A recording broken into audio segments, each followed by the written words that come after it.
students, how are you all? I hope you all are good and welcome to Infopedia, a book series of Magic Mind from Galaxy Publication, and today we will start your class 6 book of general knowledge. So children, today we will start your unit 1 the natural world. आज हम प्रकृति के बारे में पढ़ने वाले हैं जिसमें फर्स्ट चैप्टर है आपका डिजास्ट्रस अर्थक्वेक्स, यानी कि डिजास्ट्रस का मतलब क्या होता है, बहुत ही ज्यादा विनाश फैलाने वाले, विनाश करने वाले या फिर आपदा जिसे बोलते हैं। एंड ऐसे ही कुछ विनाशकारी अर्थक्वेक्स, भूकंप आए हैं आपकी हिस्ट्री में जिसके बारे में इस चैप्टर में हमें पढ़ना है।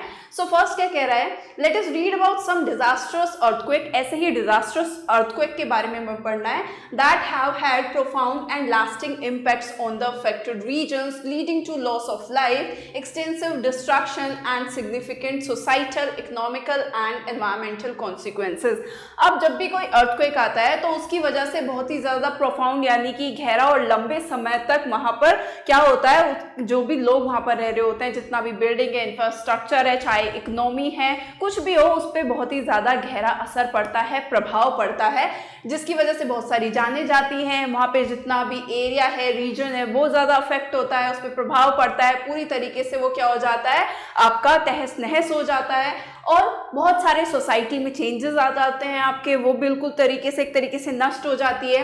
इकोनॉमी पे बहुत ज़्यादा जो है क्या पड़ता है, प्रभाव पड़ता है और आपके एनवायरमेंटल कॉन्सिक्वेंसेस भी होते हैं, यानी कि आपके जितने भी एनवायरमेंट से रिलेटेड हैं बहुत सारे ऐसे कॉन्सिक्वेंसेस हो जाते हैं जिनकी भरपाई करने में, जिनको ठीक करने में बहुत सारा लंबा समय लग जाता है। Now they serve as reminders of the importance of disaster preparedness. अब ये जितने भी अर्थक्वेक्स वगैरह होते हैं या नॉट ओनली अर्थक्वेक, जितने भी आपके डिजास्टर्स होते हैं, नेचुरल डिजास्टर्स आपके आते हैं, ये आपको क्या करते हैं, ये आपको याद दिलाते हैं कि कितना ज़्यादा इम्पॉर्टेंट है इस तरीके के डिजास्टर्स से बचने के लिए। उनकी पहले से ही मतलब एक तरीके से तैयारी करके रखनी चाहिए कि अगर इस तरीके से कोई भी नेचुरल डिजास्टर आता है तो हमें अपने आप को पहले से ही प्रिपेयर, तैयार होकर रहना चाहिए कि उससे जो है जान माल का खतरा ना हो, सोसाइटी ज़्यादा अफेक्ट ना हो, ज़्यादा लोगों की जान ना जाए। Right now mitigation and resilience in vulnerable communities, और जितने भी आपकी चाहे लाइफ है, चाहे वहाँ का इकोसिस्टम है, चाहे आपका जितना भी वहाँ की लाइफ है, इंफ्रास्ट्रक्चर है, प्रॉपर्टी है, हर चीज़ों पे क्या पड़ता है, बहुत ही ज़्यादा गहरा प्रभाव पड़ता है। जिसमें फर्स्ट अर्थक्वेक की अगर बात करें तो सबसे पहले आपका ग्रेट लिस्बन अर्थक्वेक आया था जो कि आपका 1755 में आया था। The great Lisbon earthquake struck on November 1, 1755 with an estimated magnitude of 8.5 to 9, making it one of the most powerful earthquakes recorded in history। आपका जो है सबसे आपका लिस्बन में 1755 में अर्थक्वेक आया था जो कि उसका कितना मैग्नीट्यूड था, उसकी तीव्रता कितनी थी, वो 8.5 to 9 मैग्नीट्यूड का आपका अर्थक्वेक आया था जो कि हिस्ट्री का रिकॉर्डेड सबसे पावरफुल अर्थक्वेक में से एक था। The earthquake followed by a tsunami and fire devastated the city of Lisbon, Portugal, killing tens of thousands of people and causing widespread destruction। जिसकी वजह से जब वो अर्थक्वेक आया, अर्थक्वेक तो आ गया, उसकी वजह से तो बहुत ज़्यादा जो है वो आपका क्या बोलते हैं, जाने वगैरह गई, बहुत ज़्यादा नुकसान हुआ ही हुआ, लेकिन उसके साथ में वहाँ पर सुनामी आई, यानी कि जो आपकी इंटेंसिटी थी अर्थक्वेक की वो इतनी ज़्यादा थी कि उसकी वजह से जो है फिर क्या हुई, आपकी सुनामी आई, आग लग गई। और ये कहाँ पर आया था, आपका लिस्बन जो कि आपके पोर्चुगल में है, जिसकी वजह से आपके 10,000 से ज़्यादा लोग जो है वो मारे गए और आपका उसकी वजह से बहुत ही ज़्यादा डिस्ट्रक्शन हुआ आपका world wide. It profoundly impacted European society leading to changes in architecture, urban planning and seismic safety measures। अब उसके बाद में जो भी आपकी यूरोप की जितनी भी सोसाइटी, यूरोपियन सोसाइटी में जो है उनको इससे क्या सीख मिली कि हमें जो है पहले से ही ऐसे चीज़ों के लिए तैयार रहना चाहिए। तो उन्होंने जो है अपनी सोसाइटी को जो है किस तरीके से उसका आर्किटेक्चर बनाना चाहिए, वहाँ का जो शहर वगैरह है, अर्बन प्लानिंग किस तरीके से करनी चाहिए, और सेस्मिक सेफ्टी मेजर। सेस्मिक आपका वो होता है से आप अर्थक्वेक के मैग्नीट्यूड को, यानी कि अर्थक्वेक कितनी इंटेंसिटी का आया, कितने मैग्नीट्यूड का आया, उसको क्या करते हैं, मेजर करते हैं। तो वो सारे सेफ्टी मेजर्स पहले से ही उनके लिए तैयार होना चाहिए। उसकी वजह से आपकी जो यूरोपियन सोसाइटी थी वो क्या हो गई, अलर्ट हो गई। नाउ सेकंड की बात करें तो सेकंड आपका अर्थक्वेक था टंगसन अर्थक्वेक जो कि आपका 1976 में आया था। The Tangshan earthquake occurred on July 28, 1976 in Tangshan China with the magnitude of 7.6 to 7.8। अब आपका चाइना के टंगशन में जो है ये अर्थक्वेक आया था, कब आया? आपका 28 जुलाई 1976 में, जिसका जो मैग्नीट्यूड था, इंटेंसिटी थी, वो कितनी थी? 7.6 to 7.8 मैग्नीट्यूड का आपका अर्थक्वेक आया था। It is one of the deadliest earthquake of the 20th century. आपके 20th सेंचुरी का सबसे खतरनाक जानलेवा अर्थक्वेक था ये, resulting in the deaths of an estimated 2,40,000 to 6,55,000 peoples and leaving millions homeless. इसकी वजह से जो है कितनी जाने गई? आपकी 2,40,000 से 6,55,000 तक लोगों की जाने गई, और उसमें मिलियंस जो है लोग थे वो कैसे हो गए? उनके घर तबाह हो गए।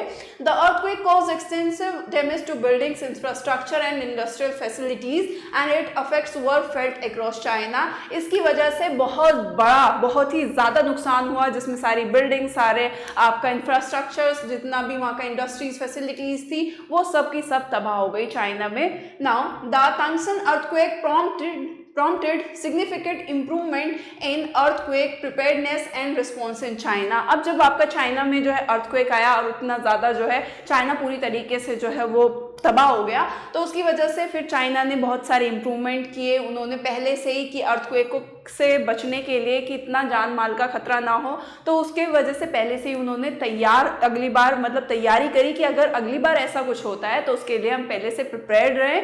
एंड उसकी वजह से जो चाइना है मतलब वो अच्छे से रिस्पॉन्स कर पाए, यानी कि जितना भी इंफ्रास्ट्रक्चर, जितना भी जान या माल का पूरा एक तरीके से आपका लॉस ऑफ लाइफ्स और लॉस ऑफ इंफ्रास्ट्रक्चर जो हुआ, बिल्डिंग, लॉस ऑफ बिल्डिंग्स, जान माल का जो खतरा हुआ उससे बचा जा सके, उससे कम जो है उसको मतलब नुकसान हो, चाहे आपके लोगों की जानें गई हो, चाहे वहाँ का इंफ्रास्ट्रक्चर खराब हुआ हो, कुछ भी डिस्ट्रक्शन हुआ, उससे से कम किया जा सके, नेक्स्ट टाइम के लिए वो प्रिपेयर हो गए। नाउ फिर थर्ड अर्थक्वेक की बात करें तो Indian ocean earthquake and tsunami, जो कि आपका 2004 में आया। 2004 में इंडियन ओशियन में आपका अर्थक्वेक आया और साथ के साथ सुनामी आई। Now the Indian ocean earthquake also known as the boxing day tsunami struck on December 26, 2004 with a magnitude of 9.1 to 9.3 off the coast of Sumatra, Indonesia. आपका इंडियन ओशियन अर्थक्वेक में जो है आपको बॉक्सिंग डे सुनामी भी बोला जाता है, क्योंकि अर्थक्वेक तो आया प्लस साथ के साथ वो अपने साथ सुनामी भी लेकर आया, जो कि कब आया था? आपका December 26, 2004 में, जिसका मैग्नीट्यूड आपका 9.1 to 9.3 रहा। एंड वो कहाँ आया? वो आपका जो है इंडोनेशिया का जो सुमात्रा का समुद्र के जो तट है, समुद्र का जो किनारा है, वहां पर आया था, उसके आसपास। The earthquake triggered a series of devastating tsunamis that affected multiple countries bordering the Indian ocean including Indonesia, Thailand, Sri Lanka and India and others. अब जब आपका अर्थक्वेक आया फिर वो साथ के साथ क्या हुई, उसमें सुनामी भी आ गई, क्योंकि इतना हाई मैग्नीट्यूड का अर्थक्वेक था जिससे समुद्र में बहुत ज़्यादा लहरें उठी और जिसकी वजह से सुनामी आई, जिसकी वजह से बहुत सारे जो भी आसपास के बॉर्डर्स के जितनी भी आपकी कंट्रीज थी वो बैडली अफेक्टेड हुई, जिसमें से आपकी क्या था? एक तो इंडियन ओशन, साथ में आपका इंडोनेशिया, थाईलैंड, श्रीलंका, इंडिया और बाकी की भी जो भी जितनी भी बॉर्डरिंग कंट्रीज थी, सब पर बहुत ज़्यादा असर पड़ा। It is one of the deadliest natural disaster in recorded history. ये अब तक की हिस्ट्री का सबसे ज्यादा जानलेवा आपका अर्थक्वेक था, सुनामी थी, आपकी नेचुरल डिजास्टर था। Now resulting in the death of over 2,30,000 people and causing wide spread destruction of coastal communities and infrastructure. आपका कितने लोगों की जान गई? लगभग 2,30,000 लोगों की जो है वो उसमें जाने गई। साथ के साथ जो है जितने भी आसपास का जितना भी एरियाज था, जितना भी आपका कोस्टल यानी कि समुद्र के आसपास की जितनी भी कम्युनिटीज थी, इंफ्रास्ट्रक्चर था, वो पूरी तरीके से क्या हो गया? तबाह हो गया। जिस कंट्री में सुनामी आई थी वहाँ पर बहुत ही ज़्यादा जो है क्या हुआ? तबाही मच गई। Now the 2004 Indian ocean tsunami lead to significant improvements in tsunami warning system and disaster preparedness effort world wide. फिर उसके बाद में क्या हुआ कि 2004 में जब आपकी इंडियन ओशन सुनामी आई, उसके बाद में बहुत सारे ज़रूरी एंड महत्वपूर्ण इम्प्रूवमेंट्स किए गए कि जिससे आपको जो है सुनामी वार्निंग पहले से मिल सके। सुनामी में कुछ ऐसे सिस्टम्स होते हैं कि आपका जो है जो भी इन चीज़ की स्टडी करते हैं, अर्थक्वेक वगैरह की या सुनामी वगैरह की या नेचुरल डिजास्टर होते हैं जितने भी, उनकी जो भी स्टडी करता है कि उसको पहले से तैयार हुआ जा सके, कि हमें एक अलर्ट हो जाए, हमें एक वार्निंग मिल जाए पहले से कि हम उस चीज़ से तैयार रह सके और लोगों को वहाँ से हटा सके, जिससे कम से कम लोगों की जान दी जाए। नाउ लास्ट है आपका हेती अर्थक्वेक आया था आपका 2010 में. The Haiti earthquake occurred on January 12, 2010 with a magnitude of 7 striking near the capital city of Port-au-Prince. आपका हेती अर्थक्वेक आया आपका 12 जनवरी 2010 में, जिसका मैग्नीट्यूड 7 था आपका, जो कि कैपिटल सिटी ऑफ पोर्ट-उल-प्रिंस में आया. The earthquake caused catastrophic damage to buildings, infrastructure and public services in Haiti, one of the poorest country in the western hemisphere. अब क्योंकि हेती वेस्टर्न हेमिस्फेयर की ऑलरेडी पुअर कंट्री थी और ऊपर से वहां पर क्या आ गया आपका अर्थक्वेक आ गया, जो कि बहुत ही ज्यादा तबाही वाला अर्थक्वेक था आपका. जितनी भी सारी पब्लिक सर्विसेज थी, जितना भी इंफ्रास्ट्रक्चर था, जितनी भी बिल्डिंग्स थी, वो पूरी तरीके से डैमेज हो गई, उनका डिस्ट्रक्शन हो गया. And estimated 230,000 people were killed and over 1.5 million were left homeless, जिसमें से 2,30,000 लोग कम से कम उसमें जो है उन्होंने जो है जाने गंवा दी, और साथ के साथ 1.5 मिलियन लोगों ने जो है अपना घर गंवा दिया. The earthquake exacerbated existing societal and economical challenges in Haiti, leading to widespread humanitarian crisis and long term reconstruction effort. अब क्योंकि इतना ज़्यादा इतना भयंकर अर्थक्वेक था, तो वहाँ की इकोनॉमी क्योंकि ऑलरेडी बहुत ज़्यादा पुअर जो है कंट्री थी, तो उसकी वजह से वो और ज़्यादा उभर ही नहीं पाया. उस वहाँ के जो हालात थे वो और ज़्यादा ख़राब हो गए, जिसकी वजह से उनकी इकोनॉमी पूरी तरीके से जो है वो तबाह हो गई. वहाँ की जो अर्थव्यवस्था थी उसको एक बहुत बड़ा झटका लगा. उसके लिए बहुत बड़ा चैलेंज हो गया कि दोबारा से उसको किस तरीके से जो है उठाएं, वो किस तरीके से जो भी वो वहाँ पर डिस्ट्रक्शन हुआ उससे कैसे उभर के वो कंट्री जो है वापस से आए, कैसे उसको दोबारा से बिल्ड करे, कैसे उसको रिकंस्ट्रक्शन करे, जो भी इम्पैक्ट वहाँ पे हुआ, जो भी इफेक्ट आफ्टर इफेक्ट थे, उनसे किस तरीके से उभरा जाए.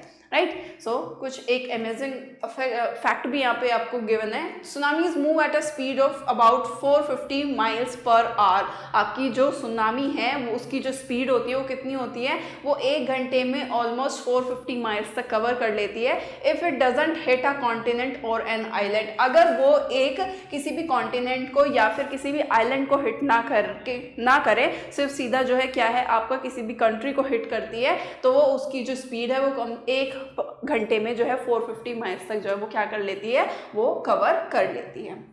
सो या that's all about the chapter. I hope ये चैप्टर आपको अच्छे से क्लियर हो गया होगा. I hope you like this video. Till then stay tuned and thank you for watching.